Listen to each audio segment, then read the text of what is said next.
Hey guys! So today I want to talk about planner slumps. A planner slump is when you feel unmotivated to use your planner. In this video, I'm going to suggest 5 reasons for planner slumps and what you can do about them. So let's get started. Now, the first reason planners get into planner slumps is that their planner system is unsuitable for them.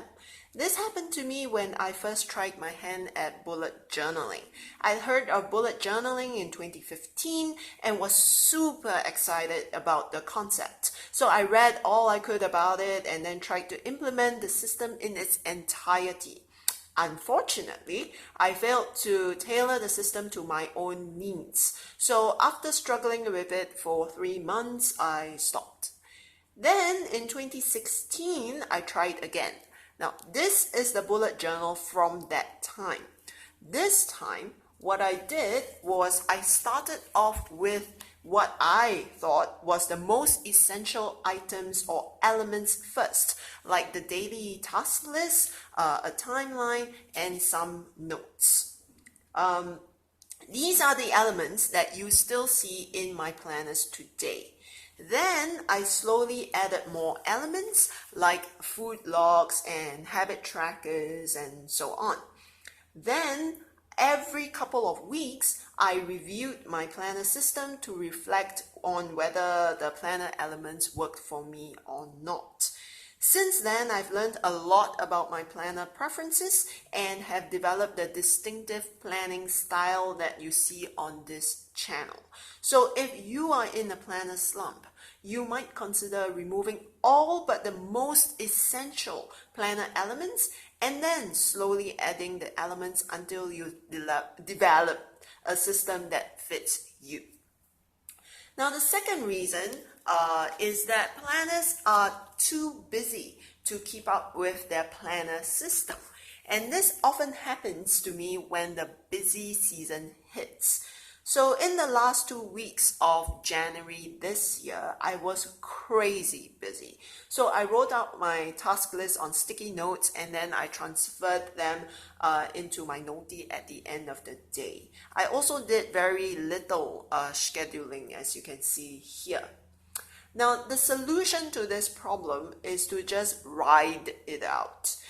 Because as you can see, after the busy period, so this is still the busy period, but after the busy period, I started using the planner system again, right? So just accept that there are times when you won't be able to use the planner the way you want, and that's okay. Trust that you'll get back to planning the way you want when the busy season ends. Now, if the busy season never ends, then I recommend streamlining your planner system to the bare essentials that will help you get things done. There's no point in trying to hang on to a system that you cannot maintain and then feel guilty about it. Now, the third reason is boredom. Humans are novelty-seeking creatures. If, like me, you've used the same layout for a long time, it can get pretty boring. The solution is to experiment with your system. You don't have to do anything drastic. Just small changes will do. So, as you know, I am a functional planner. So I rarely decorate my planner, but I decided to use some washi tape to spice things up this month.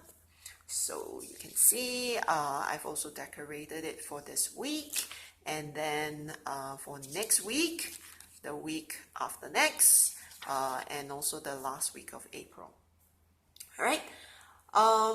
So besides that, I also experimented with taking out elements of my planning system, such as daily planning, just to see what would happen. So for example, this week, instead of planning my day in advance, I recorded the activities for that day and my focus and energy levels for each of these activities.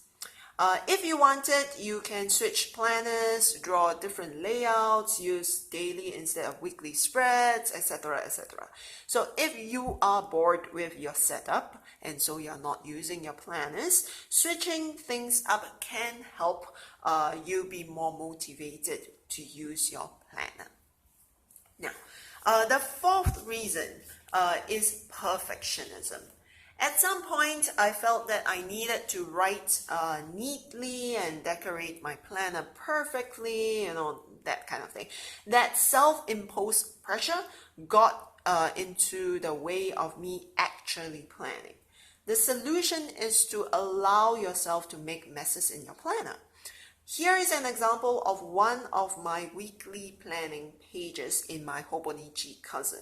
It's super messy, as you can tell, but it helped me get everything out of my head and was what I needed to work things out. My life is not pretty, so why does my planner need to be? So if perfectionism is the reason you're in a slump, give yourself permission to make messes in your planner. It's your planner, it's your life. Nobody has the right to judge it, so do whatever you want, whatever you need to.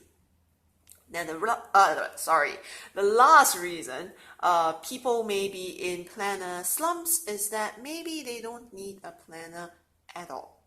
Personally, I know that if I don't use a planner for an entire week, my life will fall apart. But some people may really not need a planner to organize their lives. So stop using the planner for a couple of weeks and see if your life starts to fall apart. So do you miss deadlines and appointments? Do you forget things on your task list? Do you feel more anxious now that you're not using a planner? If yes, then that will give you motivation to pick up the planner again. If no, then maybe you really don't need one. Or maybe you are suffering from planner burnout. And if that's the case, just take a break. You can always come back to planning later on. Alright, so those are the 5 reasons that I think people end up in planner slumps and my recommendation. I hope this video has been helpful to anyone facing planner slumps right now. If you like my video, please like and subscribe. I'll have a 2-month semester break starting from next month, so hopefully I'll have time to produce more videos. As always, thank you so much for watching. Take care and bye-bye.